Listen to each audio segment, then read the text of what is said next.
Amén. Amén. Muy bien, hermanos, vamos a continuar con el estudio del catecismo y antes de leer la pregunta que corresponde para hoy, quiero animarlos a considerar el catecismo como una herramienta más en los hogares para el entrenamiento bíblico. En la antigüedad, o por lo menos en la época posterior a la Reforma, era muy común el uso de catecismo no solamente para la instrucción de niños, sino también en las iglesias para el discipulado. Entonces, consideren también incluir el catecismo en sus devociones familiares. Por ejemplo, si usted tiene un catecismo como el que estamos estudiando, ¿verdad? Que puede conseguirse el libro o puede tener el archivo, en algunos casos están disponibles de forma gratuita. El solo hecho de leer algunas de estas preguntas antes de un tiempo de comida, como por ejemplo, si en el tiempo de comida con la familia están juntos, todos juntos en el desayuno o en el almuerzo o en la cena, entonces esa sería una manera de recordarse la doctrina, de recordarse la palabra de Dios y de estar siendo entrenados en la teología bíblica y a la vez desafiado a la práctica de piedad. Entonces, recuerdo que había un pastor que decía, cuando estábamos en Lagos, había venido unas cuantas familias de estados, ¿verdad? Y uno de estos, que estaban planeando ser misioneros en Perú, tenía una niñita pequeñita, creo que tendría unos 6 o 8 años, algo así, y entonces dice que se había memorizado el catecismo infantil, el librito, un librito pequeñito, y él decía, mi hija sabe más de teología que un montón de personas que están en la iglesia por muchos años. Y eso es una verdad cruda, ¿verdad? Porque es un golpe para aquellos que quizás ya siendo mayores, con ¿verdad? Más responsabilidad y todo, son más negligentes en el estudio y la formación teológica. Entonces, un desafío también para las devociones familiares o una práctica que se puede tener en los hogares. Incluya, si así lo tiene bien, alguna lectura de algún catecismo. Podría empezar con el infantil, si hay niños, si son adultos, podría repasar y eso va a ser de gran bendición y edificación para su vida. Vamos entonces a la pregunta número 86. Estamos en el 10º mandamiento. El 10º mandamiento dice, no codiciarás la casa de tu prójimo, no codiciarás la mujer de tu prójimo, ni su siervo, ni su criada, ni su buey, ni su asno, ni cosa alguna de tu prójimo. Entonces empezamos a ver esto el domingo anterior. Ahora tenemos una pregunta más general sobre este mandamiento. Leemos juntos la pregunta y la respuesta. ¿Qué se prohíbe en el 10º mandamiento? El 10º mandamiento prohíbe todo descontento con nuestro propio estado o condición, envidiar o afligirse a causa del bienestar de nuestro prójimo y todas las pasiones y afectos desordenados hacia cualquier cosa que le pertenezca. Muy bien. Como ven, está bien condensado y resumido en esa respuesta lo que este mandamiento prohíbe. Por un lado es el descontento, por otro lado puede ser la envidia, por otro lado puede ser afligirse por el bienestar del prójimo y también tiene que ver con las pasiones que surgen en nuestro corazón o el corazón que está inclinado al mal en relación con las pertenencias o bienes que otro tiene. De comprender y no requieren mayor explicación. Aquí lo hacemos con explicación en cada una de las preguntas a modo de quizás ilustrar o ampliar un poquito, pero aún cuando se lee la pregunta, la respuesta y el versículo, eso ya es de gran ayuda. Entonces, ¿es pecado el descontento? Y la respuesta es sí. Vean lo que dice Proverbios 19:3. La insensatez del hombre tuerce su camino y luego contra Jehová se... Pero muchas veces genera descontento contra Dios. El corazón humano tiende a culpar a Dios de las cosas que le pasan, pero la reflexión que nos lleva la palabra es a pensar cuántas de esas cosas que le pasan al ser humano no tienen que ver con la insensatez de su propio corazón. Entonces, no podemos justificar nuestro descontento. Es decir, si estamos descontentos, tenemos que considerar esto a la luz de la palabra, porque realmente no hay una manera en la que podamos justificarlo. Dice la siguiente: ¿puede mejorar nuestra condición el descontento? Y la respuesta es no. ¿Y quién de vosotros podrá, por mucho que se afane, añadir a su estatura un codo? La respuesta es obvia, ¿verdad? Nadie. Es decir, usted tiene que estar contento con lo que Dios le dio. Y esto aplica para los dos. Alguien no puede añadir a su estatura y otro no podemos quitar a nuestra estatura. Tenemos que aceptar lo que Dios determinó. Y la mayoría de las cosas en nuestra vida no la determinamos, ¿verdad? Cuando alguien nace, no determina cuánto va a medir, ¿verdad? ¿Dónde va a nacer? ¿Qué idioma va a hablar? ¿Quiénes van a ser? La mayoría de las cosas son determinadas por Dios y tenemos que aceptarlas como parte de su decisión y su voluntad. Ahora, ciertamente, en el día a día hay cosas que tienen que ver o tienen una relación con nuestra responsabilidad. Pero muchas veces también el resultado de esas cosas van más allá de nuestra responsabilidad. Puede haber alguien que trabaje de sol a sol y sin embargo su paga sea mínima. Y puede haber alguien que trabaja muy poquito, ¿verdad? Hoy en día está de moda esto de los millonarios, ¿verdad? Que hacen quizás ahí algún negocito en internet y ya son millonarios. Y eso no podemos decir que estaba relacionado con el sudor o el esfuerzo que hizo. Quizás fue inteligente, quizás supo hacer los negocios. Pero pensemos entonces, muchas de estas cosas que surgen en el corazón del hombre, el afán, la ansiedad, llevan a un descontento. Y debemos pensar que si ese afán y esa ansiedad brota del descontento, entonces estamos hablando de algo pecaminoso. ¿Nos ayuda a decir, voy a estar descontento porque esto no me gusta? No nos ayuda para nada. Dice, ¿ciertamente empeorará nuestra condición? Sí, porque no es solo lo que usted es consciente en ese momento que le falta o que no tiene o que carece, sino que el descontento agrava esa condición. En Esther 5:13 dice, pero todo esto de nada me sirve cada vez que veo al judío Mardoqueo sentado a la puerta del rey. Este hombre Amán, que tenía hasta un montón de halagos y ventajas por estar tan cerca del rey y tener tantas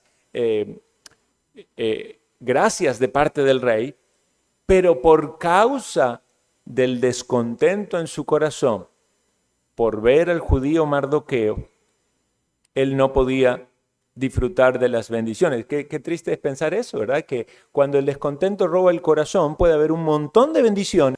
Muestra de ingratitud hacia Dios. Cuando el motor del descontento es la condición de una persona, a veces es por lo que los otros tienen, ¿verdad? No es por lo que a mí me falta, es por lo que los otros tienen. Debemos advertir allí el pecado. ¿Es pecado subestimar las misericordias presentes? Lo que mencionaba recién, la ingratitud. Salmos 106, 24. Pero aborrecieron la tierra deseable, no creyeron a su palabra. Vea, Dios le decía a los israelitas que iban a ir a una tierra que fluye leche y miel. ¿Cómo tenían que estar? Contentos. Sí, había un montón de desafíos, pero cuando hay ingratitud, ¿qué brota? La queja. El descontento en el corazón lleva a la queja. Por eso ellos rechazaron la tierra que el Señor tenía para ellos. Por eso pecaron de incredulidad. No quisieron avanzar por fe. Dice, o agravar las aflicciones del presente. Sí, yo dije, hasta la mañana me consumirá como un león, molerá todos mis huesos. Cuando la persona está pasando por aflicciones, el descontento no mejora su situación, al contrario, las agrava. Entonces usted tiene que pensar a eso. Usted está pasando en una prueba, en una aflicción. Si su respuesta frente a eso es descontento, como una manera de desquitarse, ¿verdad? Hay gente que está pasando por alguna aflicción en el mundo, ¿y qué es lo que hace? Se va a buscar la bebida. Según ellos es la manera de olvidar sus males. Bueno, quizás usted no tropiece con la bebida, pero cuando vienen las aflicciones, usted da lugar al descontento en el corazón. Y eso no le ayuda, al contrario, agrava las aflicciones. ¿Viene de Satanás el tener un espíritu descontento? Noten cómo el diablo tentó a Eva en el huerto del Edén. Dice, con que Dios os ha dicho, no comáis de todo árbol del huerto. Vean, usted tiene todo para comer, todo. Ay, pero hay uno que no te deja comer. Y justo ese que no te deja comer, mira qué bonito que es. Mira qué fruto que tiene. Es la estrategia satánica, generar descontento para que uno ceda a sus propuestas y peque contra Dios. El diablo y nuestra carne que es débil y el mundo que responde a todos estos planes malvados nos hace creer que necesitamos algo que en realidad no lo necesitamos para ser feliz. Esto es en una analogía, es lo que la publicidad pretende hacer con las personas para que se transformen en consumidores. Te presentan el producto de manera tal de que crean en nosotros esa necesidad. Y yo digo, ay, si lo necesito, si lo tengo, esto me va a ayudar en tal cosa, me va a ayudar en tal otra. En muchos casos estamos hablando de productos o cosas que son ciertas, pero muchas veces hay engaño detrás. Y lo que se quiere es simplemente vender el producto. Bueno, no hay absolutamente nada bueno en lo que el mundo, Satanás o la carne nos propongan dar.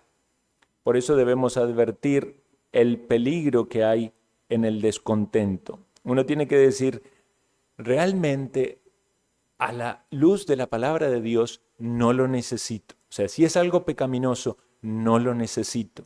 Puedo vivir sin eso. Puedo vivir sin hacer tal o cual cosa o sin tener tal o cual cosa. Y luchar en contra del descontento. Dice la siguiente pregunta, ¿está ligado el descontento a algún tipo de ignominia?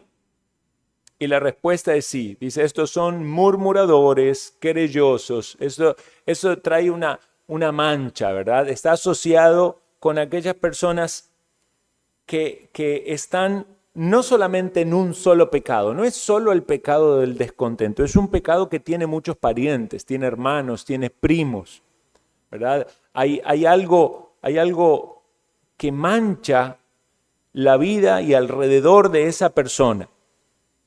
Hay pecados relacionados. Entonces, si usted está tropezando con el descontento, debería analizar también cuáles son esos otros pecados a los cuales el descontento le lleva o que también el descontento es producido por ellos. ¿Hay una maldición atada al descontento? Sí, dice, andan errantes para hallar qué comer y no se sacian, pasan la noche quejándose. Vean, en este Salmo 59, lo que el salmista está haciendo es una descripción de los enemigos de Dios. Entonces podríamos pensar específicamente en aquellos que están en contra de Dios y de su pueblo, ¿verdad? El creyente ciertamente ha sido librado de la maldición del pecado y no puede decir que está en maldición, halló la bendición en el Señor. Sin embargo, lo que este catecismo procura hacer es hacernos ver que ese descontento está ligado a una maldición. Es decir, aquellos que viven en el descontento es algo característico de los enemigos de Dios, de los que se quejan de Dios como forma de vida. Y entonces el creyente tiene que pensar, cuando yo estoy descontento, ¿me estoy pareciendo a Dios, a Cristo, o me estoy pareciendo a aquellos que son enemigos de Dios? Ahora pasa a la envidia. ¿Es pecado la envidia? Sí. Dice Romanos 13:13, andemos como de día, honestamente, no en glotonerías y borracheras, no en lujurias y lascivias, no en contiendas y envidias. Vean allí que en la lista de los pecados aparecen, digamos, los vicios, glotonerías y borracheras, los pecados sexuales, lujurias, lascivias, y esto envidia podemos decir que es algo más interno, y que lleva, obviamente, no solo al descontento, sino también a contiendas o a pleitos o a no estar en paz con las demás personas. Entonces, estas personas viven dominadas por la carne y debemos ver así a la envidia como una obra de la carne. ¿Es pecado que los malvados envidien al justo? Sí, verán y se turbarán los que se enojan contra ti, serán como nada y perecerán los que contienden conmigo. Isaías 41:11. Nosotros no podemos, hermanos, controlar el pecado de otras personas. O sea, las personas pueden pecar contra nosotros. Quizás cuando son pecados externos, puede haber algún tipo de reacción con una sonrisa y en su corazón le esté envidiando. Nosotros ni somos conscientes de eso. Y él defiende a los suyos. En el mismo pasaje de Isaías, 2 versículos más adelante dice, porque yo Jehová soy tu Dios, quien te sostiene de la mano derecha y te dice, no temas. Ando en contra de nosotros, evidentemente en contra de Dios, quizás no le está a usted afectando exteriormente hasta en algún momento en que ese pecado llegue a alguna acción o alguna actitud, ¿verdad?, que le afecte. Pero sea que sea solo en el corazón o en el pensamiento, lo que uno tiene que recordar es esto, es que Jehová está con nosotros. Y también usted tiene que pensar de que todos tenemos que pensar de que somos también nosotros débiles y podemos envidiar a los malvados. No envidies al hombre injusto, ni escojas ninguno de sus caminos. Proverbios 3:31. También el salmista, ¿verdad? Asaf dice, por poco resbalaron mis pasos, viendo yo la prosperidad de los impíos. Por poco se desvía el corazón pensando de que aquellos que no tienen temor de Dios prosperan y yo quiero tener lo que ellos tienen. ¿Para qué entonces procedo de manera justa? Ah, no, cuídate de eso, no hagas eso. Dios te frene. Podría ser que algún justo envidie a un malvado. Vea, la envidia surge del corazón y no discrimina al objeto de la envidia. Es decir, se puede estar envidiando a alguien que sea malvado o se puede estar envidiando a alguien que sea justo. Pero vean qué terrible. Si alguien está envidiando a alguien que es malvado, vamos a poner este ejemplo. Digamos, usted está envidiando las riquezas que tiene alguien que las obtuvo de mala forma. Piense seriamente lo que está haciendo. Usted está envidiando lo que alguien ganó de mala manera. O sea, ese es el fruto de la maldad que esa persona obtuvo lo que obtuvo. Y usted está deseando eso. Entonces está, de alguna manera, aprobando la manera en que lo obtuvo. Ahora, pensemos lo diferente. Usted está envidiando aquello que tiene aquel que lo ganó de manera justa. Usted está deseando tener lo que legítimamente le pertenece a esa persona. Es como si usted quisiera tener ese fruto sin ese trabajo y sin ese esfuerzo. Pero tenemos que ver la maldad que hay en la envidia. Y es pecado, dice, envidiar por causa del bien de los demás. Y esto sería una manera incluso de ver este pecado casi que como bueno. Hay que tener cuidado con los engaños, ¿verdad? Cuando uno racionaliza el pecado. La situación que se presenta aquí en este versículo, Números 11:29, esta pregunta, ¿tienes tú celos por mí? La dice Moisés. ¿En qué situación? Es que había dos personas en el campamento, Eldad y Medad, que profetizaron. Y Josué, hijo de Num, dijo, impídeselos. O sea, ellos no pueden profetizar. Él quería que solo Moisés sea el que profetice. Y Moisés le dice, ¿tienes tú celos por mí? Ojalá todos profetizasen. O sea, lo que Moisés quiere dejarle en claro a Josué es que eso era algo que Dios les había dado. Y Moisés no tenía que proteger eso como si fuera algo único y exclusivo de él. Ni tampoco tenía sentido que Josué tuviera celos o envidia de ello en defensa de Moisés. Entonces, una manera sutil en la que la envidia puede actuar. Que usted puede decir, bueno, no es por mí, es por otro, sí, pero puede también allí haber pecado. ¿Es la codicia un gran pecado? Sí. Dice el texto de Efesios 5:3, pero fornicación y toda inmundicia o avaricia, ni aun se nombre entre vosotros como conviene a santos. Y aquí está ligado a los pecados sexuales, porque también todo tipo de pecado sexual brota de un corazón que codicia lo que no tiene, ¿verdad? El contentamiento es aceptar la condición a la que Dios le ha dado a cada uno. Digamos, dice, por ejemplo, en 1 Corintios, hablando de los solteros están sin congoja, ¿verdad? O sea, lo que tienen que tener es contentamiento en su situación.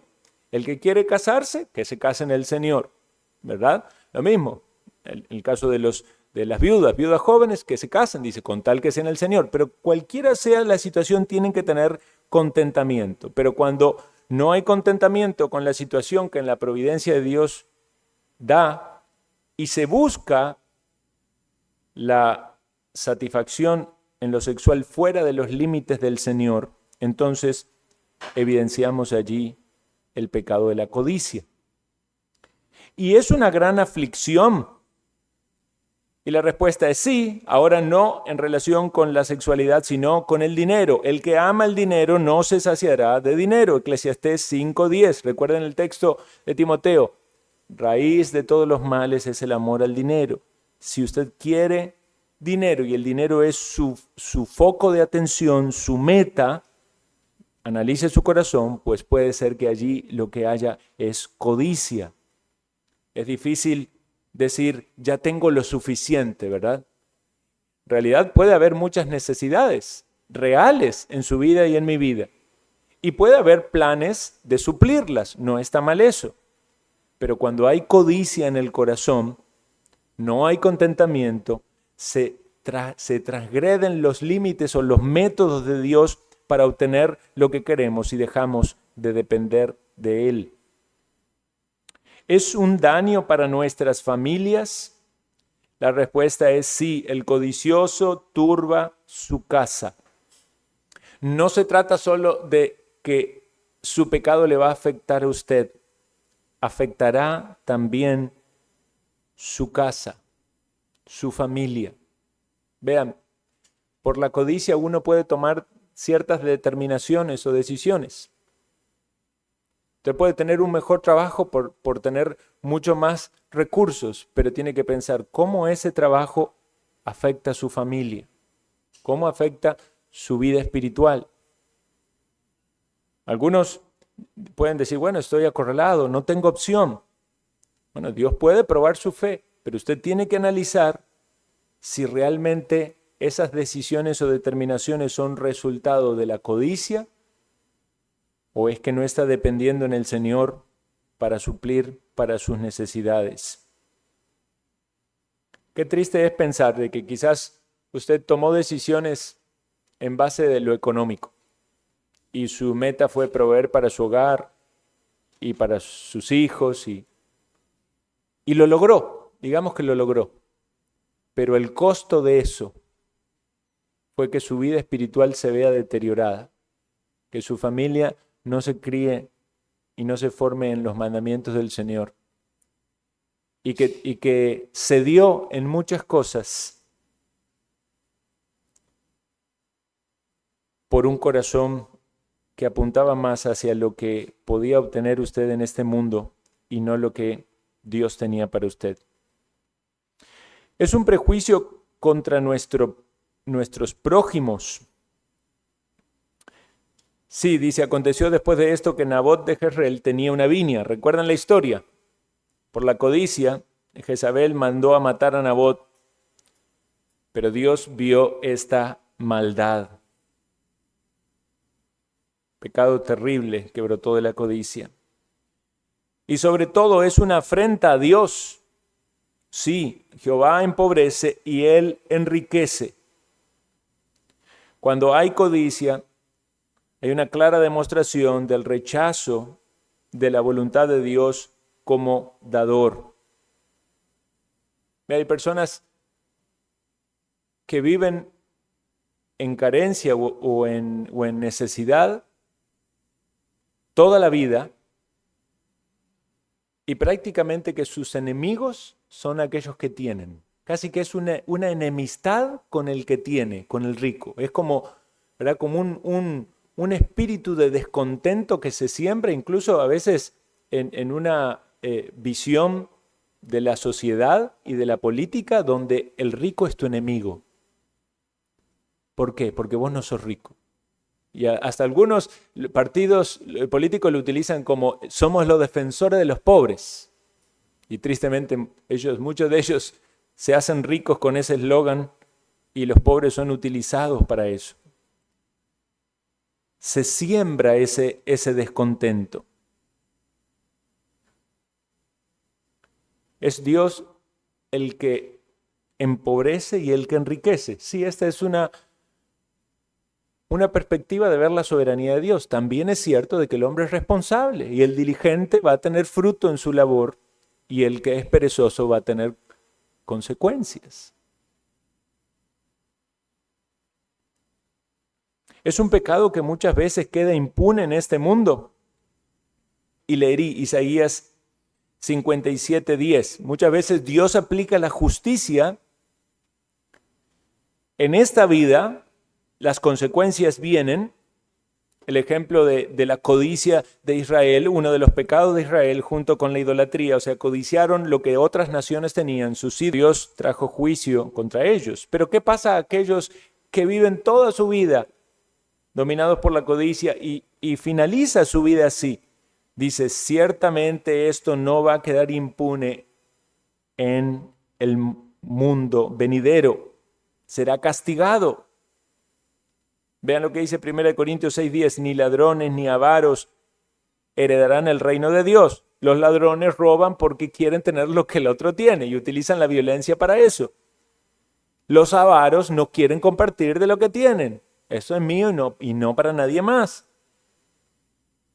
Estas son características de aquellos que van a estar en la condenación. El juicio de Dios es imparcial.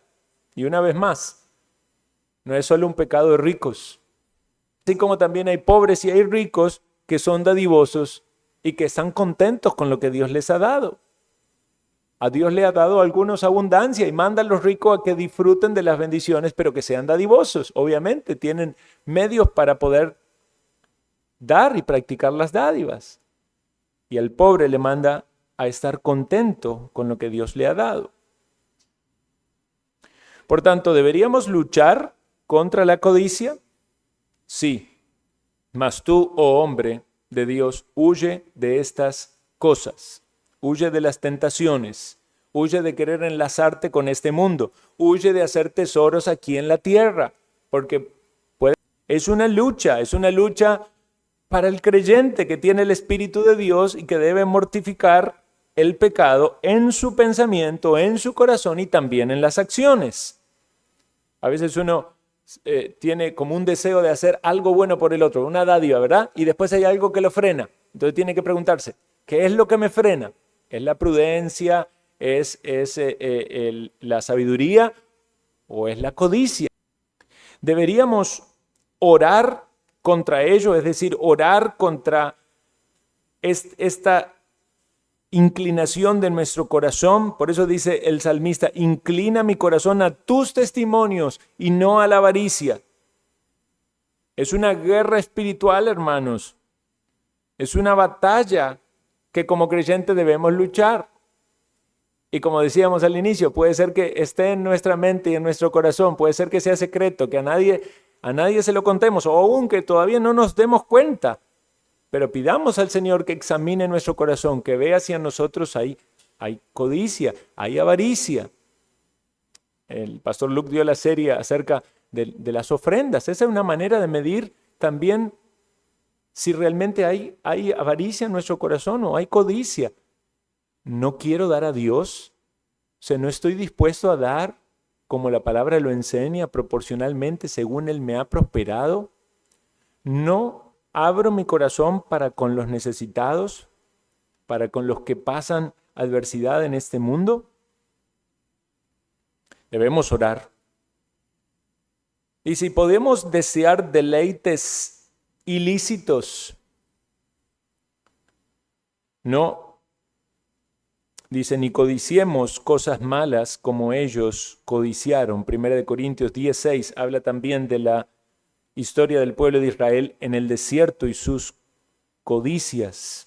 Hermanos, Dios nos dio su santa ley para mostrarnos su voluntad. Debemos ver la ley de Dios, como dice el apóstol Pablo, es buena si se usa legítimamente, no como un método de justificación, sino como un freno para nuestra maldad, pero también para guiarnos a Cristo. Y como una regla de vida, porque por el Espíritu Santo de Dios podemos deleitarnos en este mandamiento. Vea, cuando usted lee los mandamientos del Señor, cualquiera sea, usted tiene que pensar en esto. ¿Puedo deleitarme en este mandamiento? Piensa en algo que usted come que es deleitoso para usted. Algo que usted disfruta y saborea, ¿verdad? Cuando alguien dice, ay, no me hables de eso que se me hace agua en la boca, ¿verdad? ¿Qué es eso para usted? Para algunos de los que les gusta el dulce, es algo dulce, ¿verdad? El dulce de leche, una cajeta, algo que tenga mucho azúcar. Para los que les gusta lo salado, ¿verdad? Quizás es un bacon, ¿verdad? Algo ahí. Bueno, usted piense en algo deleitoso. Dice el salmista que la ley de Dios fue delicia, que el profeta decía, comí la ley, me fue dulce. Usted puede meditar en los mandamientos del Señor y decir que son dulces cuando el mandamiento dice no codiciarás. Puede hallar dulzura en eso, puede hallar el deleite de Dios en su corazón. Si no haya el deleite, si lo come de verdad como algo, lo toma como una medicina o sea, pídale al Señor, Señor, dame deleite en tu ley, que pueda deleitarme en tus mandamientos. No es solo cumplirlo, es deleitarme en ellos. Empieza todo pecado en los deseos del corazón.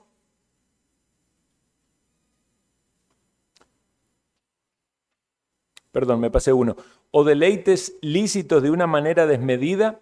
Vea, eso es importante también.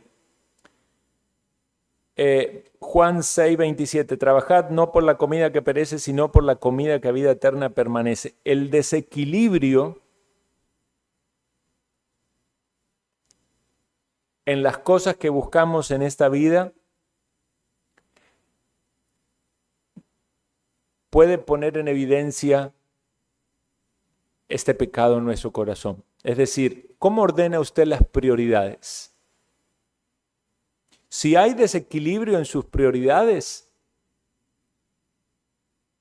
como hablábamos, si por estar buscando las cosas materiales se descuida la familia, la vida espiritual, su comunión con Dios, analícese, trabajad, no por la comida que perece, sino por la comida que a vida eterna permanece. Y no creamos que Dios le está diciendo aquí a la gente, no trabajen, sean vagos. No, por supuesto, cada uno debe vivir sus asuntos ordenadamente. Pero cuando hay desequilibrio, cuando las cosas terrenales ocupan el lugar que deben tener las espirituales, hay un grave peligro. ¿Empieza todo pecado en los deseos del corazón? Sí. Alégrate, joven, y anda en los caminos de tu corazón. Recordemos que sobre todas las cosas el Señor nos va a juzgar, ¿verdad? Él es nuestro creador y Él nos va a juzgar. Él va a traer todas las obras a juicio. Guardemos nuestro corazón, como dice el proverbio. Sobre toda cosa guardada, guarda tu corazón, porque de él mana la vida. Debemos vigilar nuestro corazón constantemente, dado de que está inclinado al mal y se puede tropezar, podemos tropezar con mucha facilidad en muchas cosas, debemos estar atentos y vigilarlo. Entonces estamos vigilando nuestro corazón, hacia dónde se inclina, hacia qué maldad, qué mandamiento vamos a quebrantar, vamos a aflojar por ese pensamiento, por esa actitud, por esa situación que pasó. Mi corazón no está contento, tengo que tener cuidado con la codicia. No estoy aceptando la voluntad de Dios en este momento para mi vida. Entonces hay mucho, hermanos, para reflexionar en este mandamiento. Vamos a finalizar con la lectura, pregunta y respuesta, todos juntos. ¿Qué se prohíbe en el 10º mandamiento? El 10º mandamiento prohíbe todo descontento con nuestro propio estado o condición, envidiar o afligirse a causa del bienestar de nuestro prójimo y todas las pasiones y afectos desordenados hacia cualquier cosa que le pertenezca. Vamos a orar. Gracias, Señor, por tu palabra.